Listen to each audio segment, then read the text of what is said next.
Hello and welcome, I'm Nikita Kapoor and you're watching the Daily Jagran. In this special segment, I will bring you some of the top stories making headlines today. Let's begin.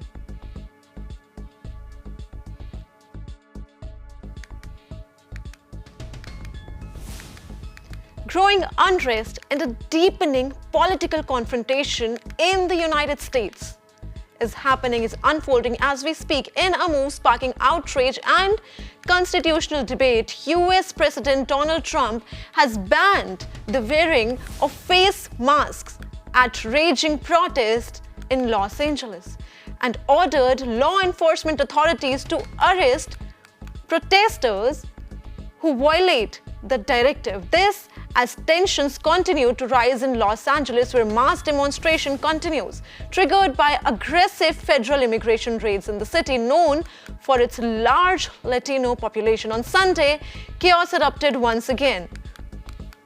Protesters clashed with police, cars were set ablaze, and National Guard troops were deployed across key parts of the city. President Trump took to his social truth platform, writing, and I quote, "Arrest the people in face masks now." This is what he said. He followed that up with an executive directive banning the use of masks at all demonstrations, claiming it would help identify what he called violent agitators. But legal experts and civil rights advocates have quickly raised red flags, questioning whether the federal government even has the authority to impose such a ban, especially in states governed by political opponents. California's Governor Gavin Newsom has outright condemned the deployment of National Guard troops in Los Angeles, calling it unlawful and directly blaming Trump for escalating the situation. National Guard units were seen surrounding federal buildings on Sunday.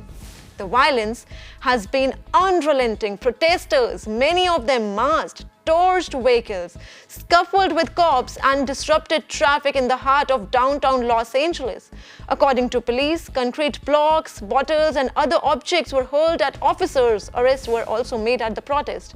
What began as a resistance to immigration raids has now morphed into a national flashpoint, one that pits the White House against state leaders and law enforcement against citizens demanding to be heard.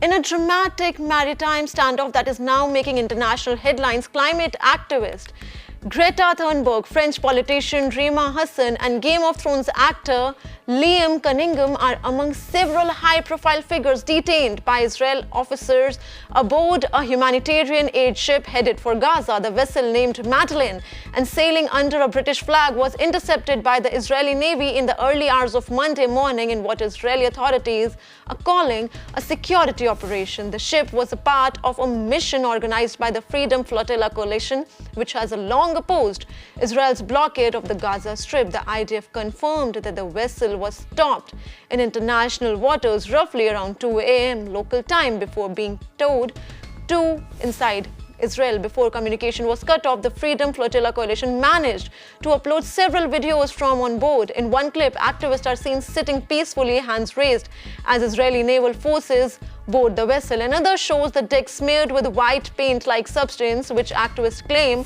was sprayed by Israeli drones. One activist, Yasmin, reported eye and breathing irritation caused by the substance. Israel, however, has strongly defended its actions, calling the mission a media stunt. It also confirmed that all the passengers were unharmed and even noted they were given sandwiches and water while in custody. While the passenger list included prominent names, Israeli officials emphasized that the ship was carrying less than a truckload of aid, comparing it to the over 1,200 trucks of humanitarian aid that they say entered Gaza in the past 2 weeks through land crossings.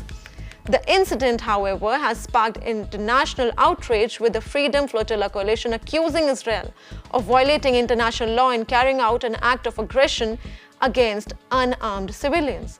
They argue the interception of a civilian ship in international waters is not only illegal but also part of broader attempt to silence peaceful dissent and humanitarian efforts. The Israeli government has pushed back hard, Officials maintain that any unauthorized sea entry into Gaza is a national security risk, suggesting such missions could be used to smuggle weapons or ammunition under the guise of aid. The Freedom Flotilla Coalition has announced plans to take diplomatic and legal action, urging international bodies to hold Israel accountable for what they describe as a high seas hijacking.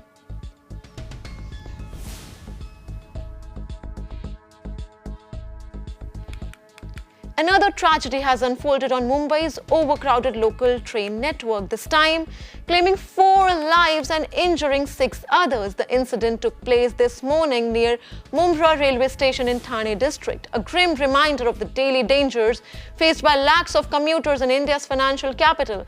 It was peak travel time. The train was packed as usual, doors left open, passengers hanging on for space, a sight Mumbai is all too familiar with.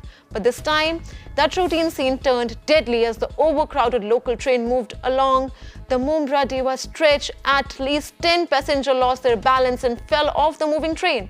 A passing train guard from another train headed toward Kasara spotted people lying on the tracks and immediately alerted railway authorities. By the time emergency teams reached the scene, 4 people had already died. 6 others were rushed to nearby hospitals in critical condition. This is not an isolated incident. Overcrowding on Mumbai's suburban railway is a chronic system issue. Every day, over 75 lakh people depend on these trains, often risking their lives just to get to work or back home. Hours after the tragedy, the railway board finally stepped in with 2 key announcements. All rakes currently under manufacturing for Mumbai's suburban network will now be equipped with automatic door closers, and importantly, existing rakes in service will be redesigned to include door closure mechanism. Currently, most local trains in Mumbai do not have doors that close automatically, especially on older rakes. Commuters often stand at the edge of during peak hours, exposed to serious risk. Today, 4 people paid the price for a problem that could have been prevented very easily.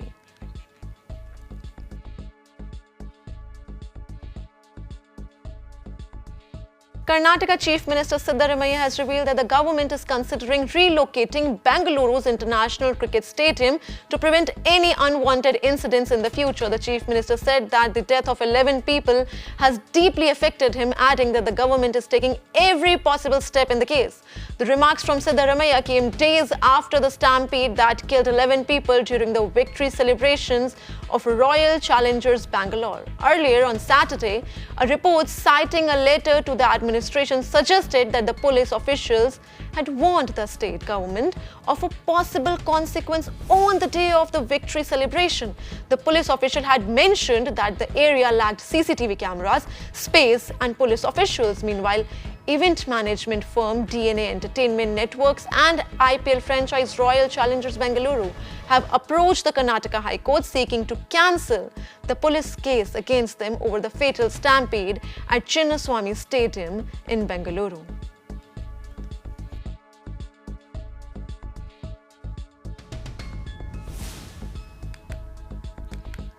In a horrifying murder, a 9-year-old girl was allegedly sexually assaulted and murdered by a 30-year-old neighbor at his house in northeast Delhi, after which he stuffed her body in suitcase to hide it and fled the spot. The accused went absconding shortly after the girl's family started searching for her.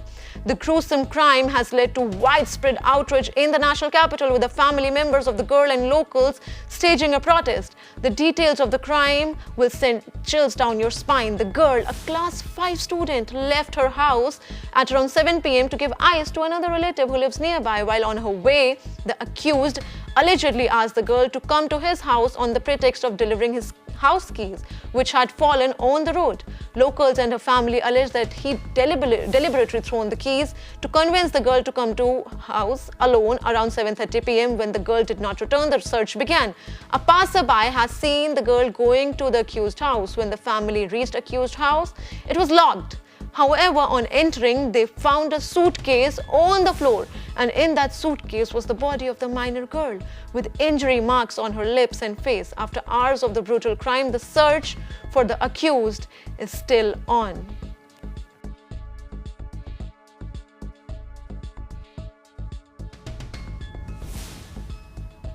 This is all what we have time for in this special segment. For more news and updates, subscribe to the Daily Jagran, or you can also log on to thedailyjagran.com. Thanks for tuning in. This is Nikita Kapoor signing off.